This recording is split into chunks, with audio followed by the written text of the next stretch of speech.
Good evening, and welcome to USC Update. I'm Ethan Goodman. And I'm Emma Bellamy. Everything is totally fine, and you shouldn't be concerned at all that I missed the episode after I ranted about our governor. You know, I wasn't concerned, but now that you've said Here are that... tonight's top stories. Miami Beach recently had to extend its curfew and state of emergency due to its massive influx of spring breakers in the past week. In an interview with the mayor of Miami, he said that, quote, "It feels in some ways like our city is a Tinder right now," and that, quote, "Some folks are coming with bad intentions, so there's been brawls and even gunplay." So glad to hear that despite all the changes in the past year, the city of Miami has remained the same. President Joe Biden was mocked on social media this week after falling not once, not twice, but 3 times while attempting to board his airplane. Joe's approval ratings might be on the rise, but he sure isn't. Man, that man be trippin'. Goldman Sachs has recently come under fire due to complaints that some employees have been working 100-hour work weeks.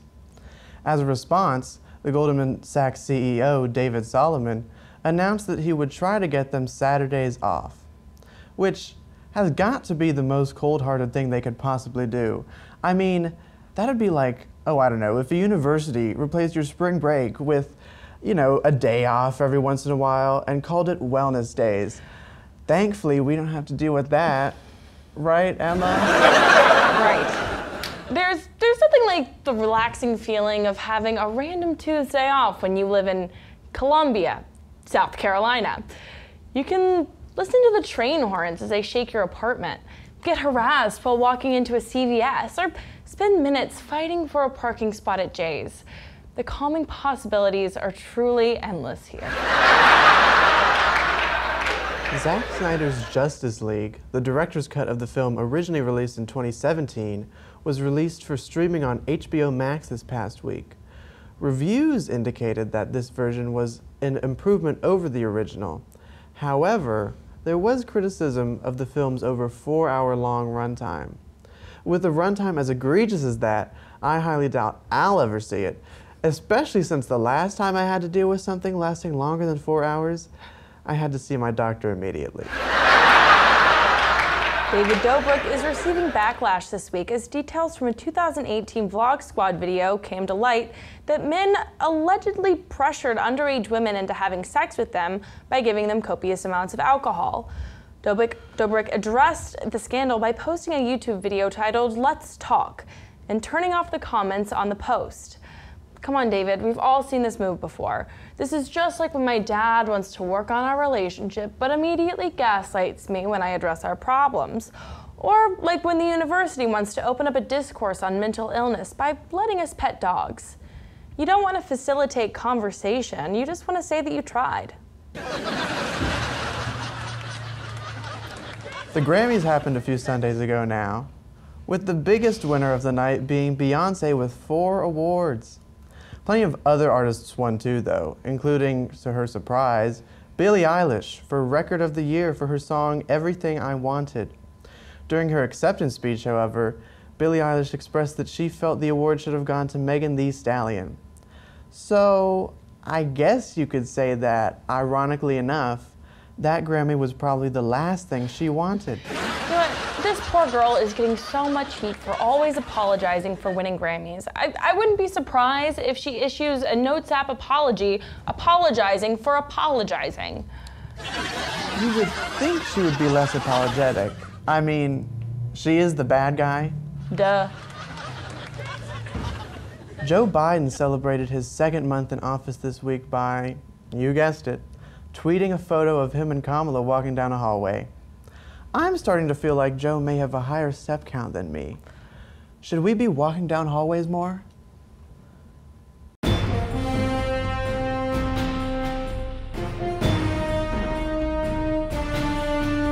about foreign policy. You really have to think about it because their policies are so much different than ours considering they're foreign.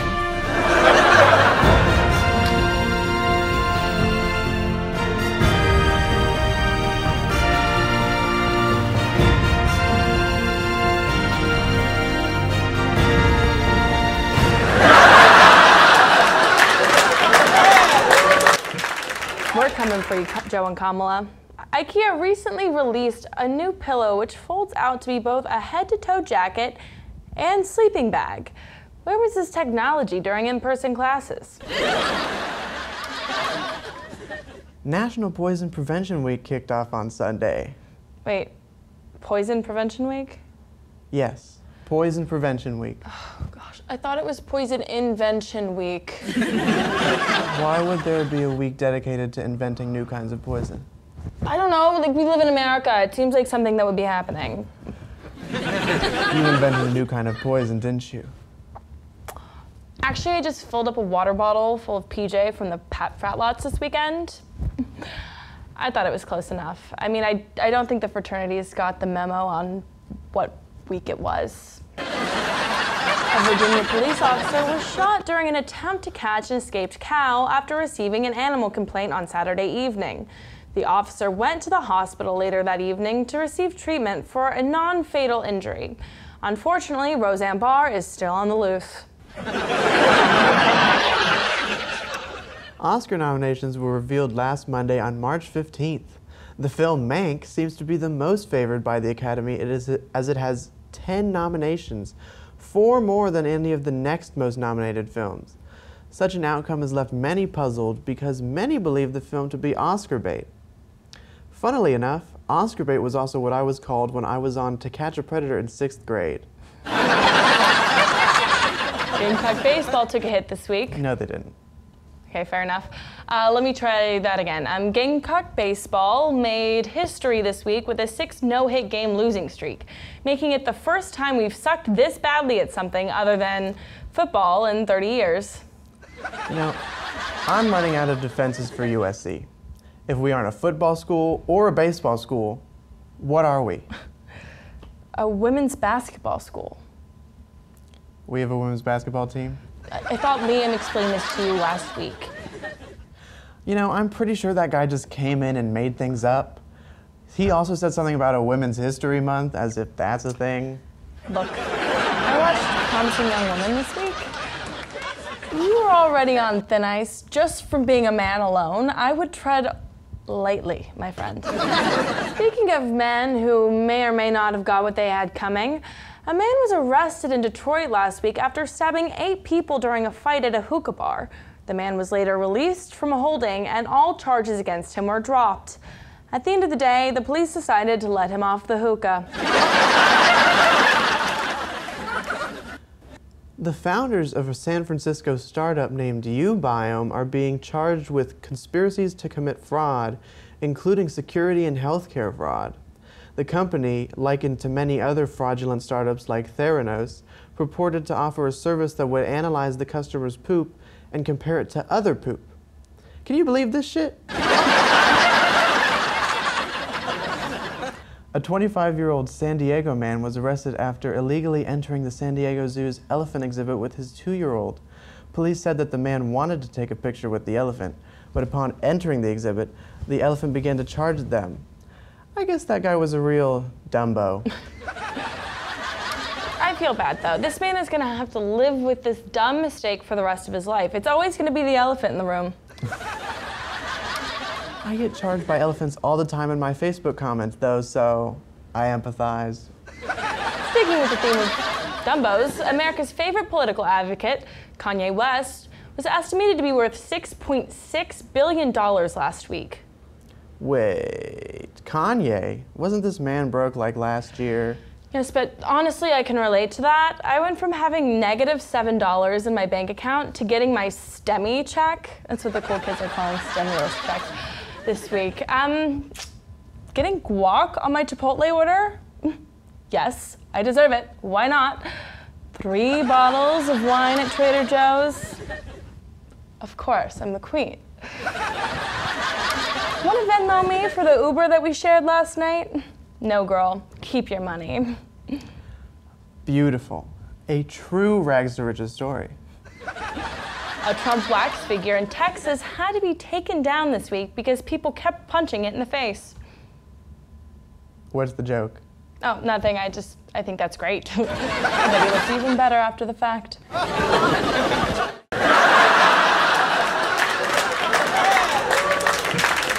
AstraZeneca has released a new COVID vaccine.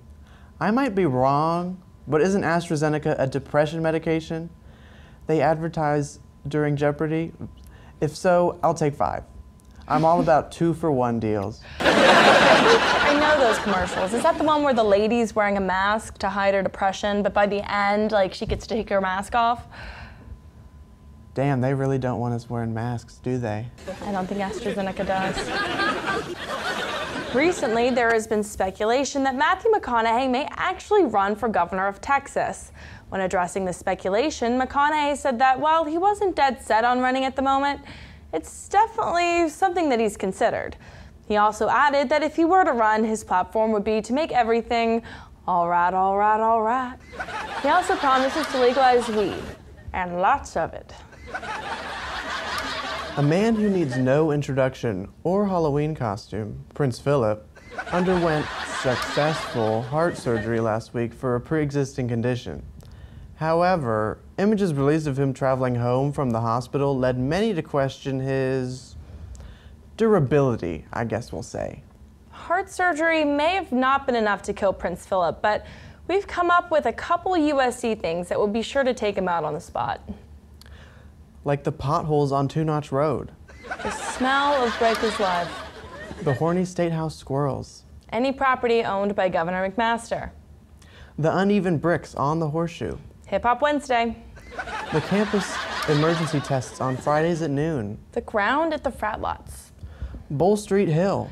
Hearing WAP at any 5 Points bar and experiencing the women who fully do the dance. You say that like you aren't one of them. I know what I'm about. Well, I know for sure Prince Phillip would not get through a fight on a sorority sister swap page. Amen. And he absolutely would never survive a conversation with Mr. Shiv. Mama June of Honey Boo Boo fame came forward recently saying that she and her boyfriend have spent over $1.5 million on cocaine in the past year. Now look, Mama June, I've seen your show. I know what kind of food you put into your body.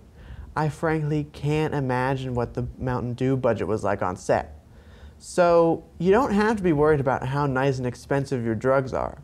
Discount crack will do just fine. Our favorite Trump hater was disappointed this week as she did not make it out of the next round of American Idol. Here to defend her singing career, Claudia Conway.